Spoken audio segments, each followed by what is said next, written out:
this is Clay Staires once again with Winning in the Workplace, okay?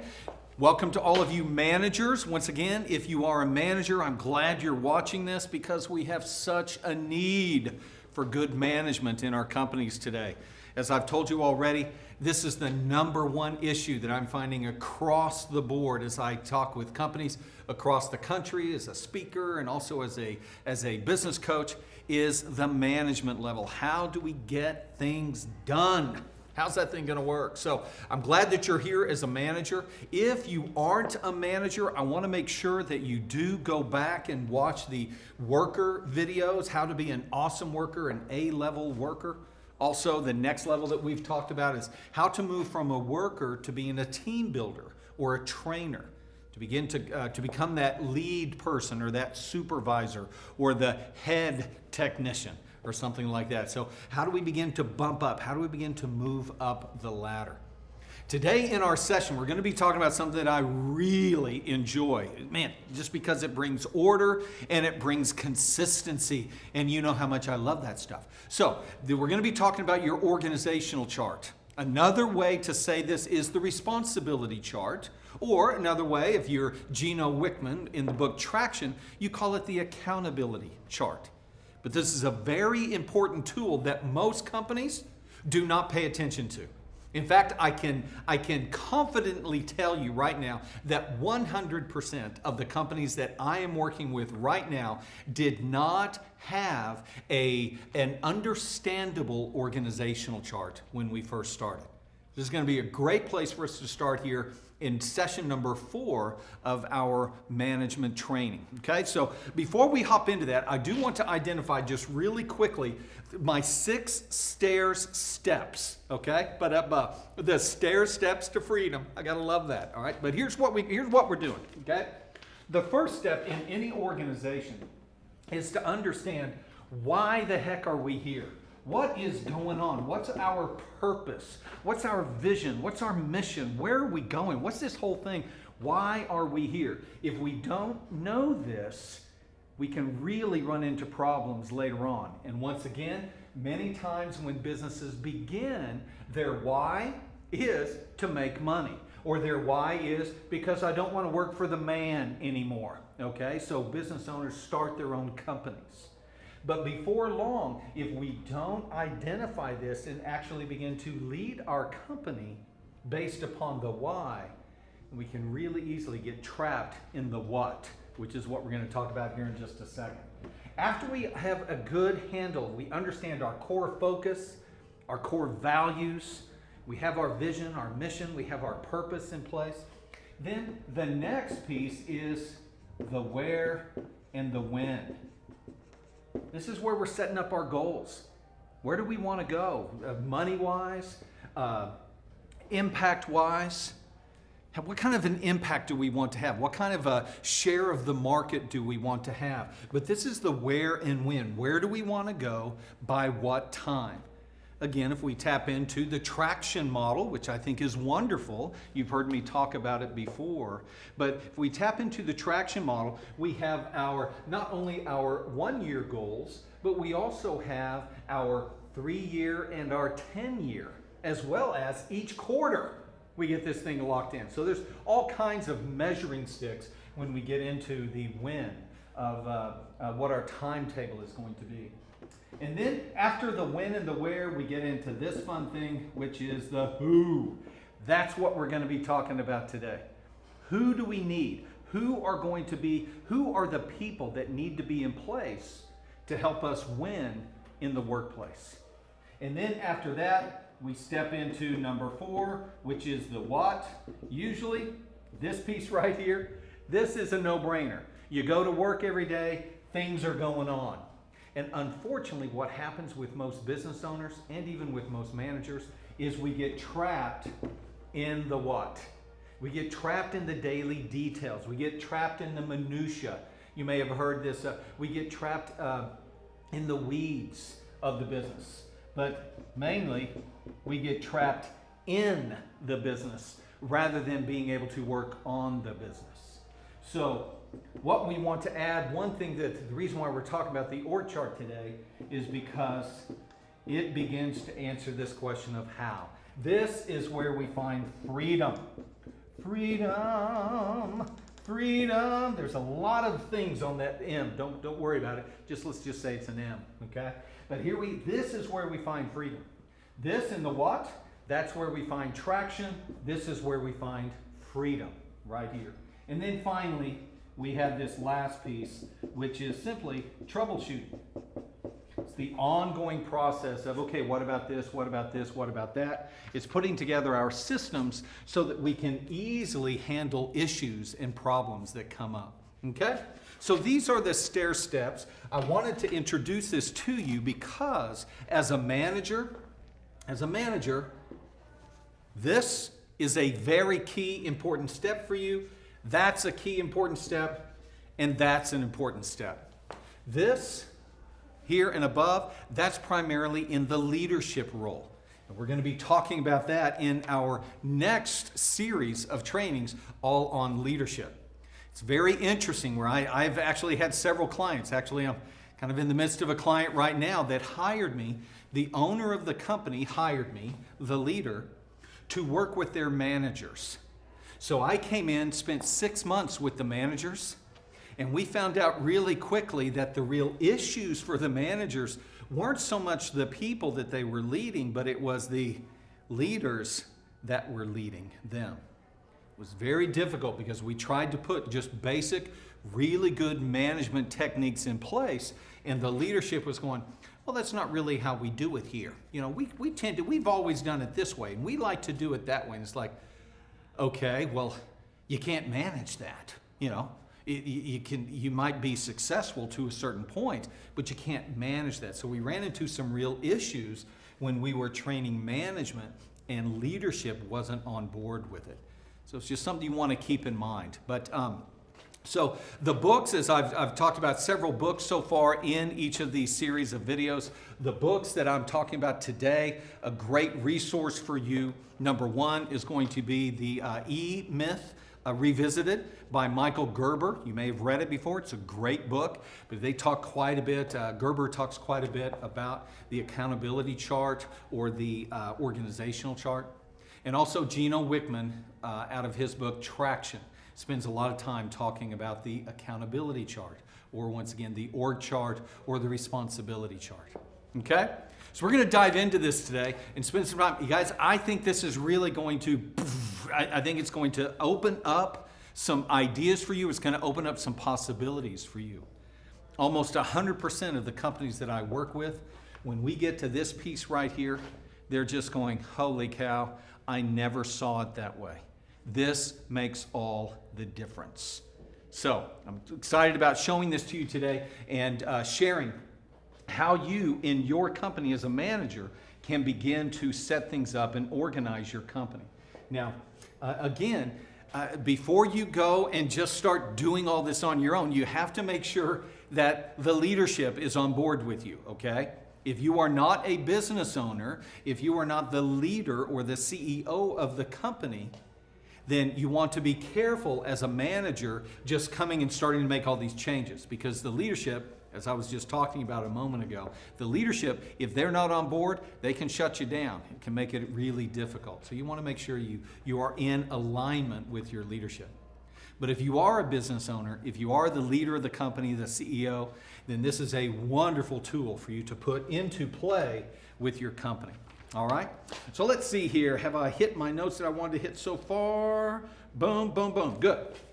All right, so as we come back to our mindset pyramid here, the production mindset pyramid, remember we talked quite a bit, had our sessions on the worker level, how to be a star employee, how to be a trainer or a team builder, and now here we are in the manager level.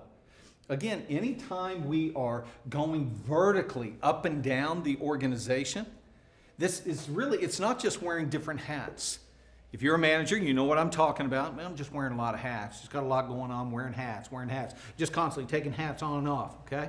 I want you to know that if, and chances are very good this is true, if you are in numerous boxes going vertically in your organizational chart, that's not a different hat. That's a completely different mindset. It's a different brain that you have. You have to open up your head, take out your brain, put on another brain, and go to work.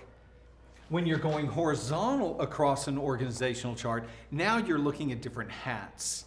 But when you go vertical, it's completely different mindsets when we start tapping into that. Okay, so I just want you to understand that.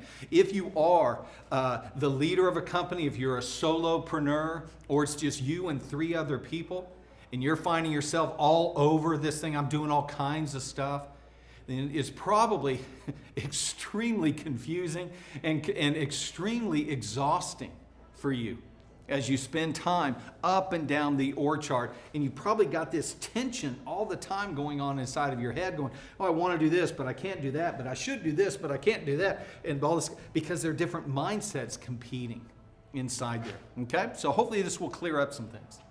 So as we start with this organizational chart, this is usually one of the very first things that I do with clients when I start out with them is I hand them a blank piece of paper and I say, just really quickly, draw me your organizational chart. Show me what your org chart looks like. And everybody always has an answer, okay? Even if their answer is to look at me, kind of funny, I always know that look, okay? That look is like, yeah, I got nothing. You know, I had one gal did this, loved it. She did not even take her eyes. I gave her the piece of paper. I said, draw the org chart for me. She didn't even take her eyes off of me. She's looking at me the whole time. She grabs the paper, grabs her pen. There's our org chart. I mean, she was just confused. She was exhausted, worn out. She said, Clay, we don't have any kind of organization. We're a family business. I love family businesses, okay? But man, if you run your business like a family, it can be pretty dysfunctional. But the idea here is, Clay, there's just, we're all up in each other's stuff. Whoever's available does the thing. So we're all doing everything together. And again, it doesn't mean that you can't be successful there. This company was a $4.2 million company. But the thing is they were exhausted. They were working 60 hours a week. Everybody was working 60 hours a week. And the owner came to me and said, Clay, I want to get out of this company. I want to do other things. He was 60 years old, 65 years old. He was wanting to do other things. But he's just going, I don't know how to do this. So the very first thing that we looked at was their organizational chart. Now, first of all, as we do this, most of the time when people do an organizational chart, they think of the number of people that they have, all right? Let's say that we've got 5 people or 4 people in the company. We've got Clay, which is me. We've got Bob.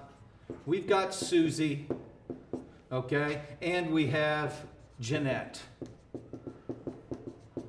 And usually what happens, if you've got 4 people in the company, you usually end up with about 4 or 5 boxes on your organizational chart. And really the only box that is delineated is that top box of the CEO. And then from there, I don't know, the org chart can look like this, the org chart can look kind of like this, or like I said, the org chart can look kind of like this. But what we're doing in these circumstances is, in each box, we're not putting responsibilities, we're putting people's names. So let's say that we've got Bob here, we've got Susie, and we have Jeanette, and we have Clay up here at the top. Then what we do is, man, we really need some marketing. Bob, can you do that? And Bob goes, yeah, I can do that. So we put that into Bob's box, you know. Well, man, does anybody know anything about accounting? Anybody? Well, I like numbers. I made A's in math. Okay, well, how about, Susie, how about if you go ahead and take the accounting? We're going to put that in there. And man, we need to do some hiring. Bob goes, oh, I love hiring. Okay, Bob likes to hire. So we're going to put this in Bob's box. And then we're just kind of divvying up as days go on. Something comes up we weren't even thinking about, but all of a sudden a task needs to be done. A what has to be accomplished.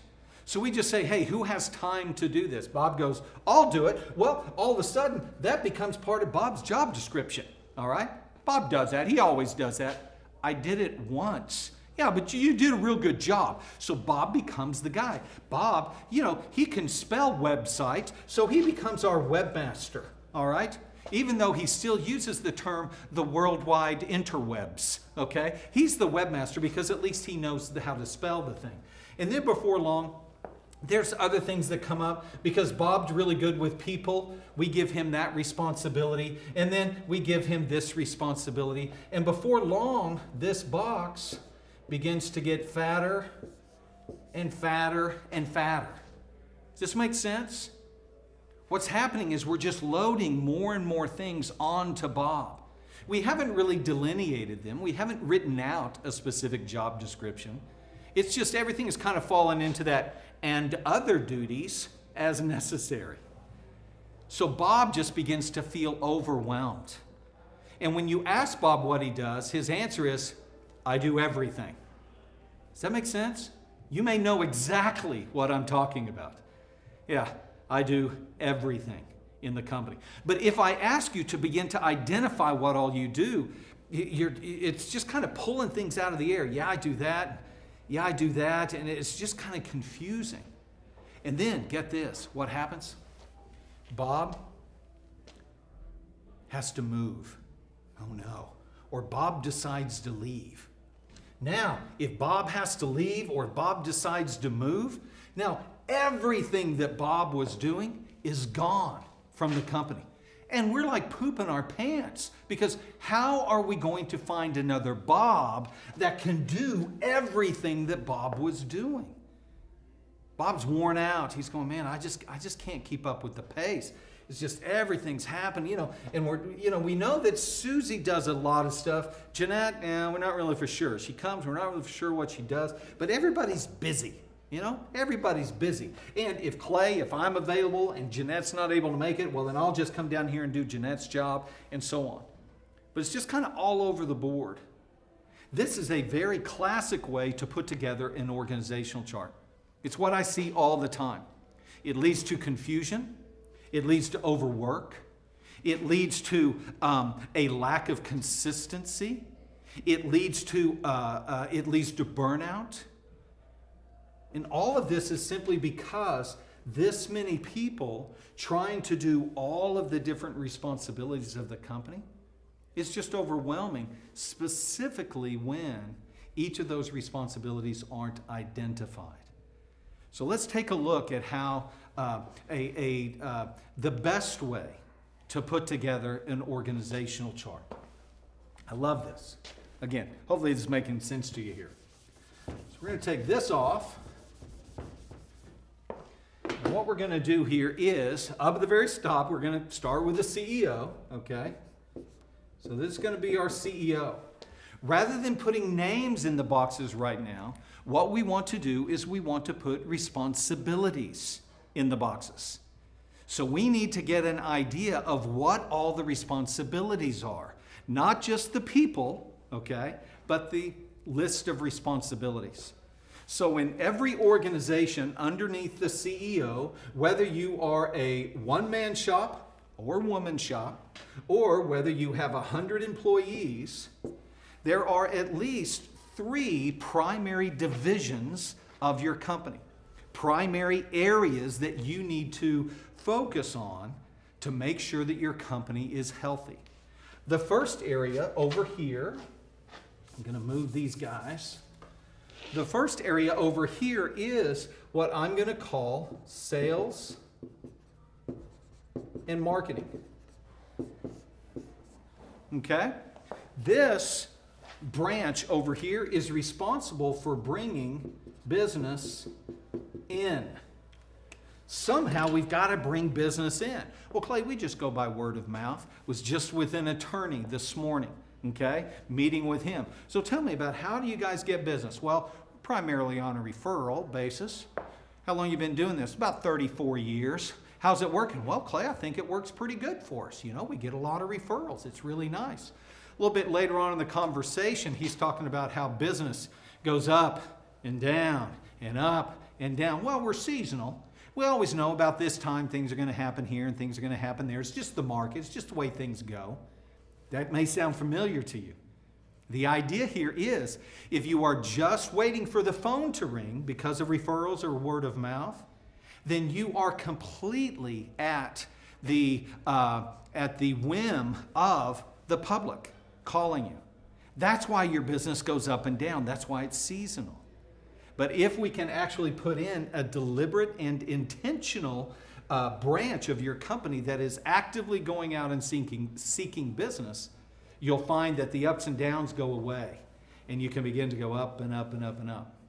It's no longer this seasonal thing. So somehow, somebody's got to be in charge of bringing business in to the company. And then we have this middle branch here, which is our operations branch. And this operations branch, once business comes in, now we have to keep the business in. We got to take care of them. We got to make sure that we produce what they want us to produce, that we give them our product, that we give them our service, that there's quality control, there's customer service. There's all kinds of things that can fall into, depending upon your company, there's all kinds of things that can fall underneath this main branch here of operations. If you own a building, now we've got maintenance of the facility, taking care of things. If you have grounds, now we've got to have groundskeepers and everything. All of that fits under the operations branch. And then finally, over here, I call this the admin box over here. This is the entire branch on this side is making sure that the resources are available for these two guys. Making sure that operations and sales and marketing has everything that they need, that they've got the money that they need, that they've got the people that they need, that they have the training that they need, the structure that they need. All of this goes on over here in the admin. Now, because this is the first level, I call this level the VP or the senior manager level. Okay? That's what we've got going on up here. Primarily sales and marketing, they're in charge of, whoever's in this box, they're in charge of everything that has to do with sales and marketing. But as you can imagine, once we come below sales and marketing, now there needs to be somebody that is able to, that has the time, that has the responsibility of focusing on sales specifically, and somebody else that's able to focus specifically on marketing. So here, as we come into this level, now we're talking about our mid-managers. So this would be our mid-managers. Somebody like the manager, sales manager, or the marketing manager. This would be your VP of sales and marketing up here. Now we've got operations again. This can be all kinds of things. You would need to fill this in specifically for your organization.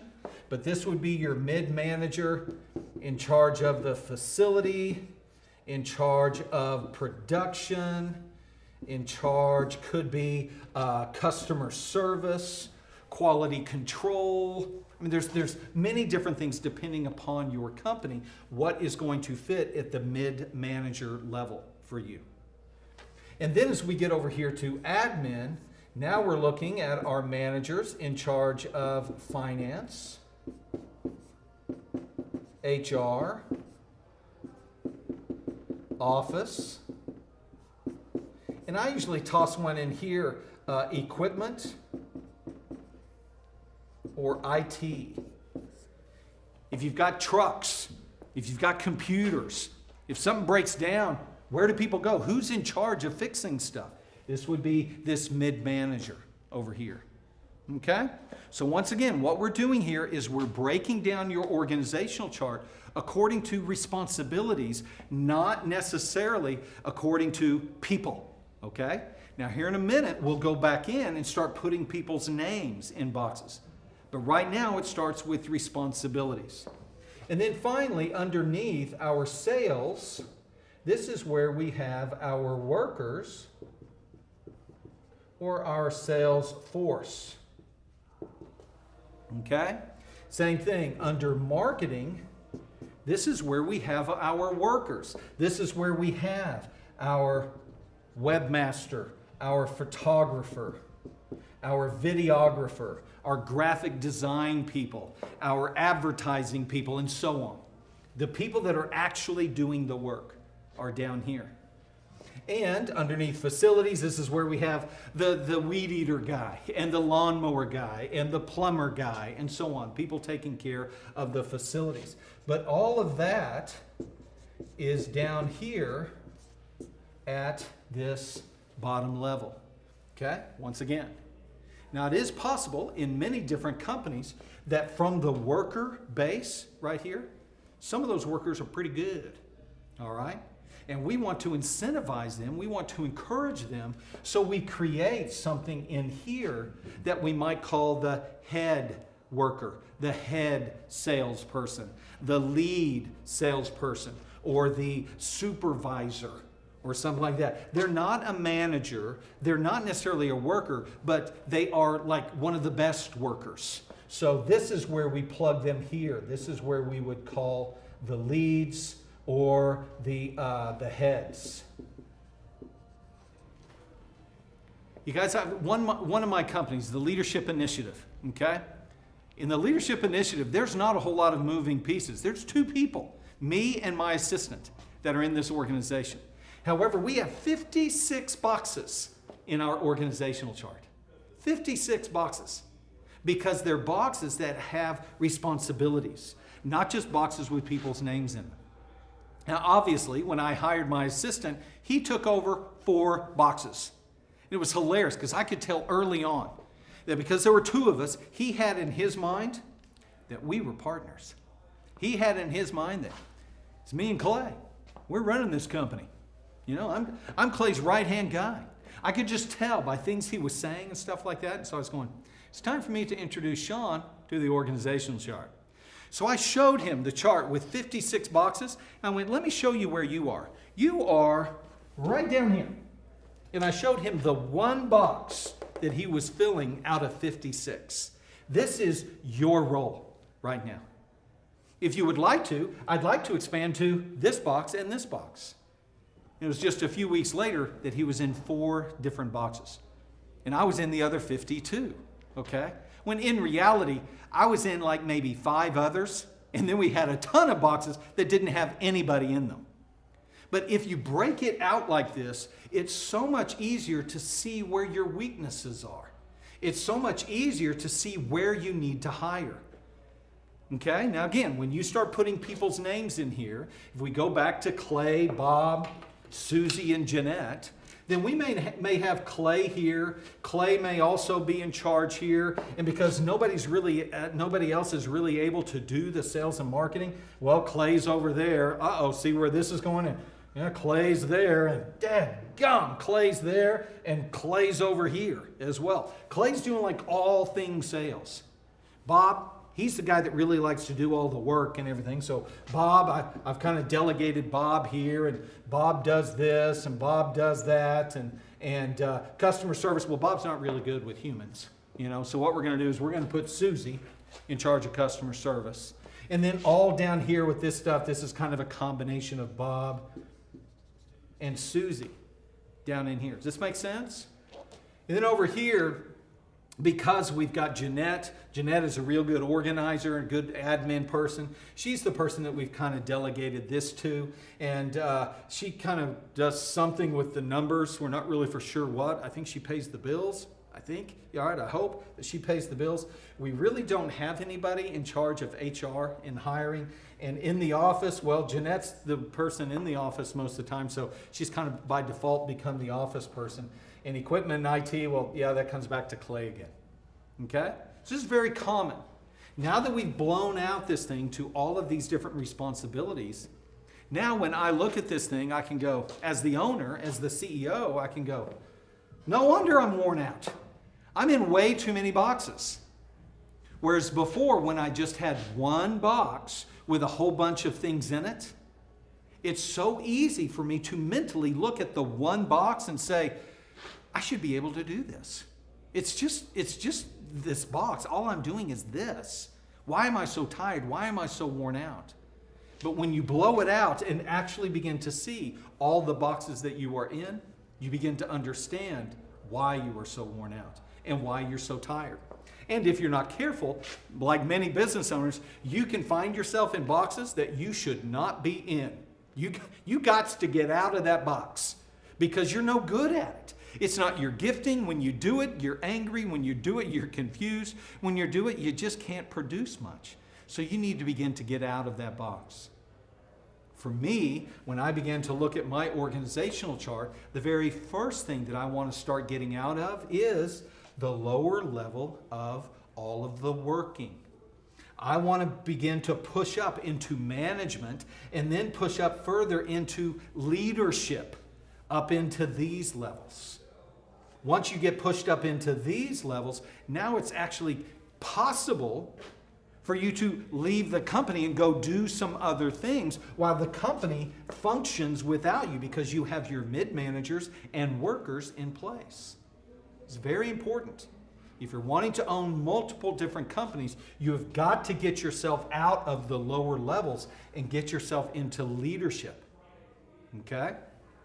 Also, another thing, if you have the 4-box model, okay, where one name is in a box, and if you are one of those names, all of a sudden Bob's looking at that organizational chart and he's going, there's no place for me to go in this company. There's no growth path. If I want to go somewhere, Clay's going to have to die. Clay's going to have to quit, because the only box to go in is the box that Clay is in. So there's no path to a future. There's no incentive. But with something like this, all of a sudden you can begin to see growth paths all over the place. You can bring in workers and say, hey, if you want to move up in our company, we have paths for you to move. We have ways for you to go from worker up in admin. And then if you really enjoy marketing, we can bring you over here in this area and move up that direction. But without a clear map like this, it can just be very difficult. People are really not for sure what they're doing. They're not for sure what they're accountable for. Now again, it is possible, as I've said, for a certain name to be in multiple boxes, but you never want to have 2 or more names in one box. You never want to delegate something to a group. You're always delegating to one person. So when it comes to marketing, I want to have one person that I'm coming to when it comes to my website, that this person is the one doing the website. If I have 5 people doing the website, I need to have a lead over the website, and that's the person that I go to hold accountable. Because if you delegate to a group, it's just too easy to point the finger. Well, I thought you were going to do that. No, I told you to do that. Oh, so you meant me and not them. I thought that was going to be a group thing. I was there, but they didn't show. It just gets too cloudy, and it's just very difficult to manage. But if one person is in each box, you can go to that box and say, I need the production I ask of you. And there's no place for them to run. You guys, this will save your life. This is a wonderful tool called the organizational chart, the accountability chart, the responsibility chart. One thing I want to finish with is, over here you can see that I have written each of these levels with names over here, or kind of the levels of responsibility. What I want to go into is just really quickly show you what goes on at each level, okay? Workers, obviously, they do the work. Very good. The workers are the ones doing the work. Every single day, they're tink, tink, tink, mining. They're doing the job. They're doing the work. They're making things happen. The company has to have these people. If you don't have these people, you're screwed, okay? You've got to have the workers. But as we move up to the leads, these are really like influencers, is what I call these folks. They have influence over the workers. They have become trainers or team builders. They have built relationships with other workers and are bringing them along. They say, hey guys, let's do this. And the workers go, okay, we'll do that with you. Remember talking about that? So these are the influencers here. And then as we get to the mid-managers, this is really interesting here. The mid-managers are what I call the firemen or firewomen. They're putting fires out all day. Okay? Workers, when they come to work, they start fires. Just by the nature of coming to work, they start fires. Being a school teacher for 15 years, I used to love teacher days. School was awesome if the kids weren't there, you know? But when the kids showed up, you had to work. And when you had to work, when the kids would show up, they'd have questions, they'd create problems, they'd create issues that a teacher would have to deal with all day long. So your mid-managers here at this level, they are responsible once the work day begins. They are responsible for putting out fires. When it comes to the sales team is going, hey, I can't find this thing. Do you know where it is? Yes, I'm the mid-manager. I know where it is. It's over there. Hey, we need this. Can someone go get that? Can somebody create this? Hey, this is broken. Hey, where can I find this? Hey, what's going on? Jim isn't here. What are we going to do? Oh my gosh, we just had a phone call from a client, from a person. They need this. The mid-manager is the one that spends the lion's share of their day, 80 to 90% of their day, putting out fires. Handling, they have direct connection to the workforce. They have their finger on the pulse of the workforce. They know who's in a good mood, who's not in a good mood. They know all of the emotions. They have their finger on the pulse of all of the workers. They are also connected to the emotions that are going on down here in the workforce.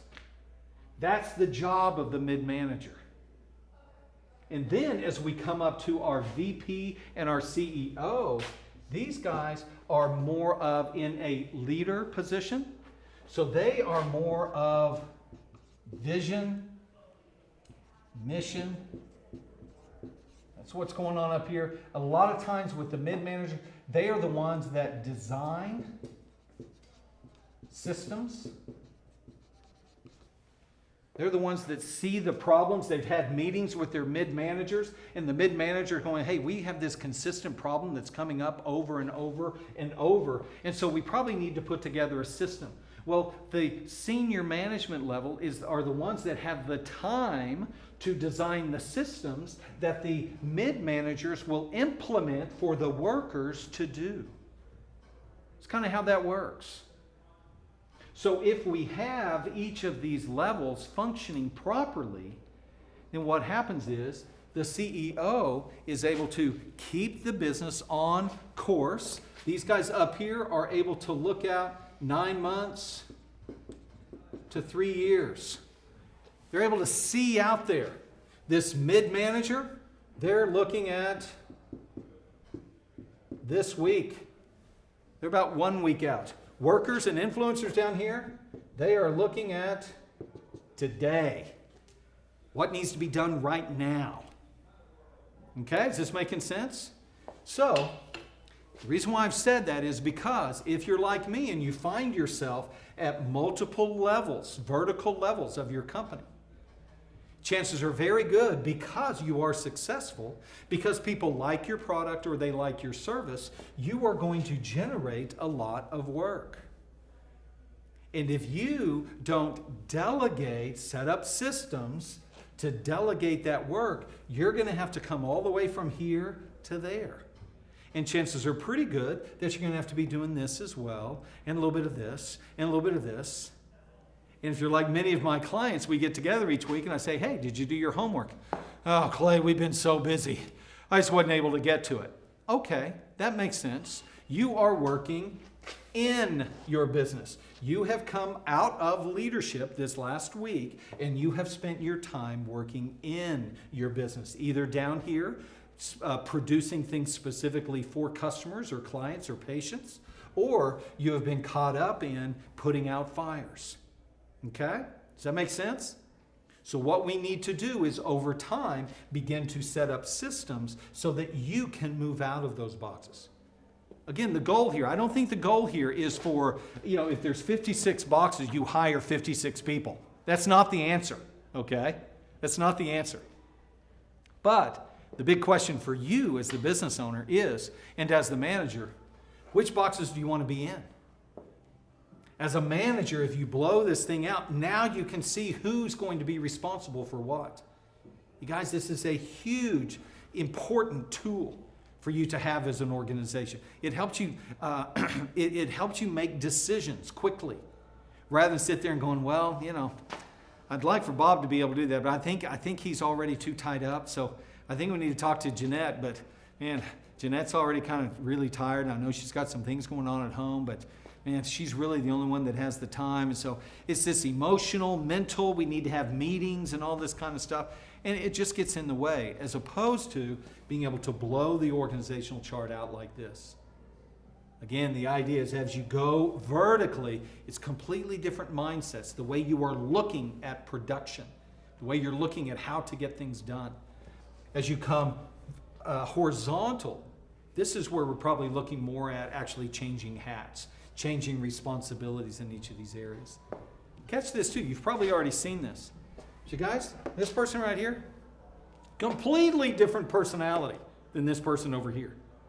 But if you don't blow the organizational chart out like this, it happens all the time, where the person that's in charge of the money is also the person in charge of sales and marketing. So they constantly feel this tension inside of their head. Oh my gosh, we need to do some advertising, we need to do some marketing, but we don't have the money. But we need to do it, but we don't have the money. And so they're just kind of tug-warring back and forth. And it's just incredibly draining. So hopefully you're able to see the freedom that this organizational chart can bring you. Okay? As I began to look at my organizational chart, the very first thing that I wanted to do was begin to get out of this worker level. You've heard me say this before, but as entrepreneurs, as we move into the startup mode, man, you're doing everything. You're in every single box because you can't afford to bring anybody else in. But after about 5 years, you need to be starting to put together checklists and systems and processes so that you can move out of doing the actual plumbing, all right, going to the houses and cleaning out the toilets and plunging the toilets, begin to becoming more of a mid-manager. So you have put together systems on how to do this specific work. And then from there, you can begin to put together systems on how to do the mid-manager job. So you can move to the next level and begin to work yourself up into leadership in your company rather than more of the workership in your company. Okay, so hopefully this is helpful for you. Again, this is the organizational chart. As a manager, this is key for you to be able to look at your organization and all of the people that are involved through the lens. It's almost like the Matrix, being able to look through the lens of your organizational chart. And now you can begin to put names in the boxes. And in this next session, we're going to be talking about session number 5. I'm going to spend a little bit of time on how do we begin to evaluate people at each of these levels. Once we put names in, how do we know if people are in the right box? What do we do if people aren't in the right box? What do we do with them? If we're going out there and recruiting and hiring, how do we know who we need to hire? And how do we go about finding those people? This is all coming up in our next session where we're talking about the actual how to use your organizational chart. But again, this is winning in the workplace, management session number 4. Guys, I hope this has been very helpful for you on the organizational chart. Look forward to seeing you in session 5.